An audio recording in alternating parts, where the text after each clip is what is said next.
The first thing that we're going to want to do is to prepare our foams for installation. And what you're going to want to do is go ahead and bend these around so that the bevel portion is to the outside, and there's also a groove portion here which you want, so I can get the light on that you want to go to the inside as well. The directions call for you to use a rubber cement and to go ahead and cement the two ends together like so. There is no cement included, and I've always had a hard time trying to find the proper cement to use on that. So what I'm going to suggest that you do if you can't find the proper cement is to use some duct tape. And you're going to want to get a good brand of duct tape. I have always chosen to use 3M duct tape, and you want to get the kind that has threads in it.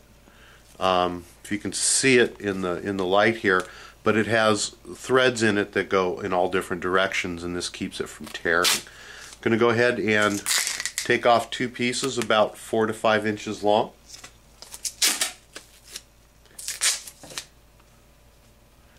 And I'm going to put half of it on one side and then go ahead and press it on real good. Going to wrap it around, make sure that the ends meet up properly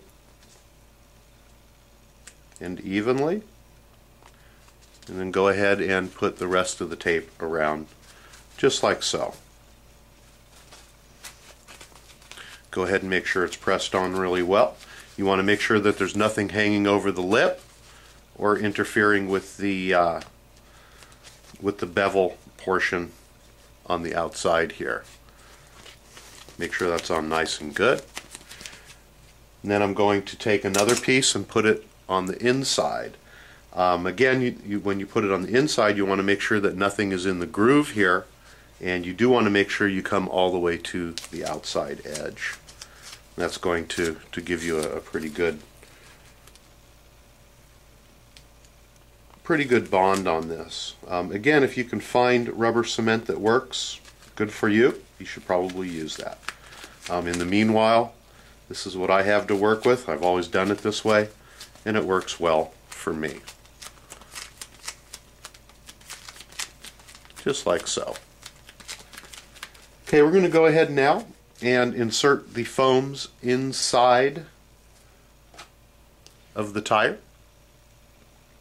And to do that, we're going to take a look, and you're going to see that one side of the tire, the opening is smaller than the other side. The smaller opening is the front.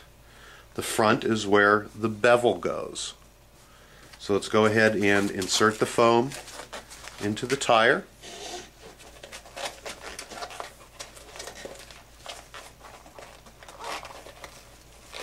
It takes a little bit of work, but it does fit in and actually goes in very nice.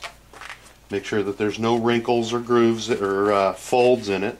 You want to make sure that everything goes in nice and smoothly, as you can see there.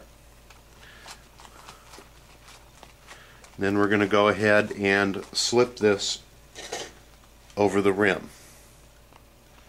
As you're putting it over the rim, make sure again that the foam does not fold up in any way, and it goes on nice and smooth.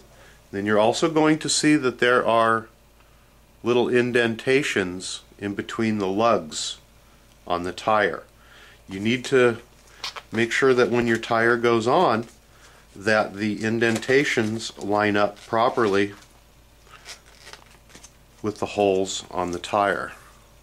See if we can get a good shot there so that the lugs don't cover up the holes. And go ahead and work that on. We're going to come around from the back of the tire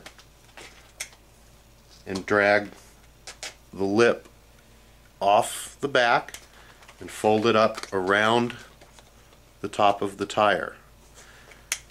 It does take a little bit of practice to do this, but you will get it right. Go ahead and go all the way around the tire and pull the lugs over the back of the wheel. Just like so. It's not going to look pretty at this time, but you have lugs over the front and lugs over the back. What we're going to do is take a little bit of time here, and we're going to work everything into place so that it's nice and even. You can roll it in your hands, you can roll it on the table, do whatever you need to do to make sure the foam is all even on the inside, that there's no bulges. Also want to work the tire around to make sure that the holes or the indentations in the tires are allowing the holes to be seen.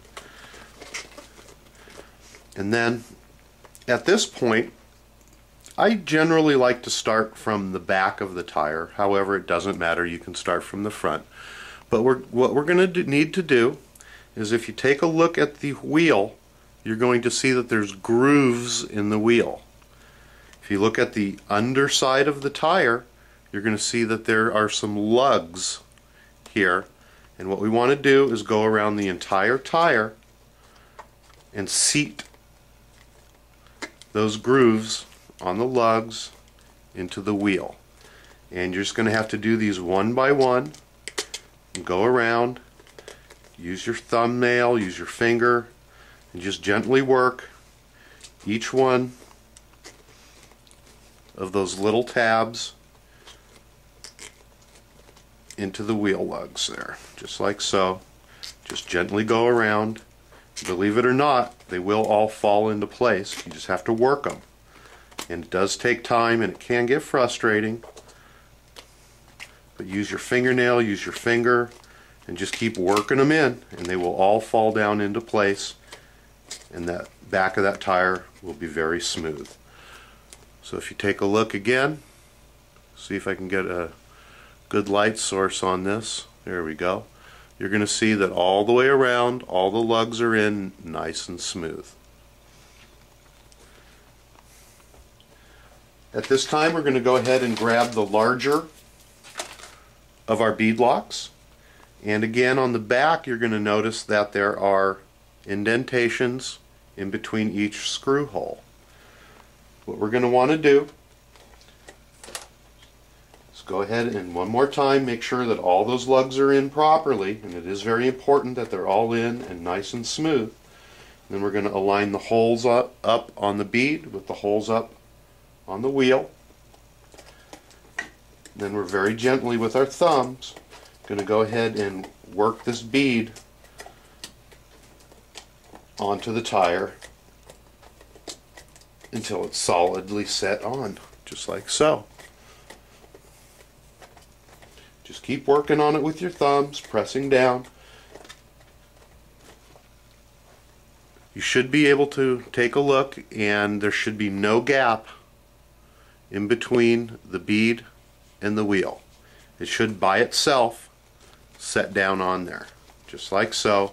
If it doesn't, just keep working it. You can grab it, you can twist it, you can move it around. Just keep up with it, and it will fit on. And it is important that it sits on nice with no gaps. At this point, we're going to go ahead and put our screws in. And it's important that you only put them in until they touch. If you put them in too far, then it's going to strip out and you're not going to be happy. So let's go ahead and start. We're going to screw it in just until it touches. And if you look at the bead as you're screwing it in, as soon as it touches, you can see that it starts to get a little indentation going down. And you're not going to be able to see it in the camera, but also if you rub your finger along there, you'll feel that it starts to bulge out when you're tight. Don't over tighten them. I'm going to go ahead and turn the camera off and finish installing all of the screws here on the rear bead lock, and then we'll come back and we'll work on the front for a little while.